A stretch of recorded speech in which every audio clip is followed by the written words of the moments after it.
On the gas gauge, there's a little arrow that points to the side where the hole for the gas tank is. On this car, it's on the right side. On this one, it's on the left.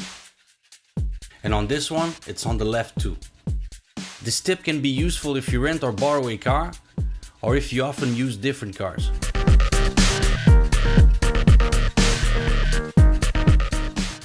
If, when exiting a back street or a narrow street, you have to cross a sidewalk and you don't see to the sides because of the building walls, look for reflections in the doors of the parked cars, if there are any, to see if there's somebody coming on the sidewalk. To what side do I have to turn the steering wheel when backing up? People tend to believe that, for example, if we want to back up to the right, we have to turn the wheel to the left, meaning we have to invert the way we turn the wheel since we're backing up. It's very simple. You always turn the steering wheel to the side where you want to go, no matter if you're backing up or moving forward. If I turn the wheel to the left, I move forward to the left, and if I back up to the left too. If I turn the wheel to the right and move forward, I go to the right, and if I back up, I go to the right too. Example, if I want to parallel park on the right side of the street, I turn the wheel to the right, then I back up.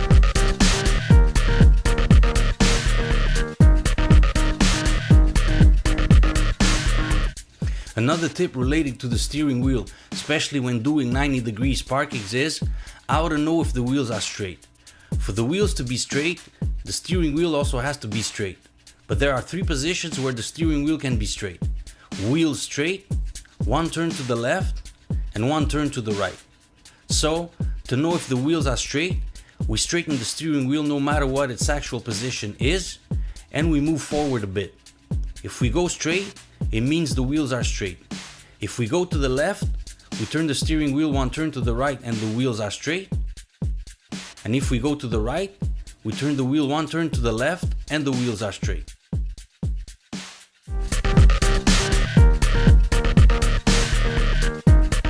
Talking about 90-degree parking, here's a very common mistake. When you're exiting a parking by backing up between 2 cars, don't turn the steering wheel right away. If you do, you'll hit one of the cars depending on what side you turn your steering wheel. Always back up as much as you can before turning the steering wheel, ideally until you got out of the parking spot completely. The closer the cars on the sides, the more you have to back up before turning the wheel. If you're driving on a street where there are no parked cars on one side and no visible lines on the asphalt, and you don't know if it's a 1 or 2-way street, look at the panels on the other side of the street. If you see the back of them, like in this case, it means you're on a 2-way street. If you see the front of them, you're on a 1-way street.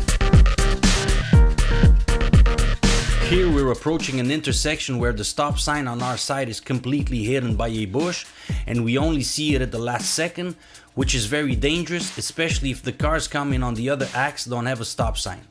In this case, look at the other side of the intersection. If we see the back of a stop sign, it means that we also have a stop on our side.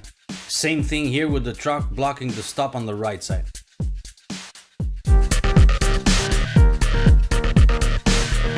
When going from a stopped position on a very steep hill, when you let go of the brakes, the car will have a tendency to back up.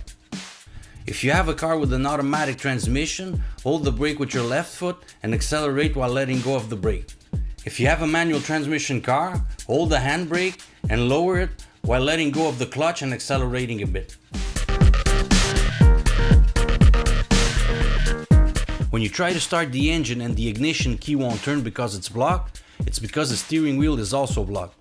In that case, move the steering wheel to the left and right with your left hand while turning the key at the same time.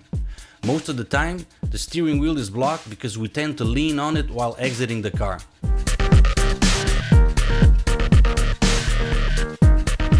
If a vehicle is following you closely with its I-beams on, you'll be blinded.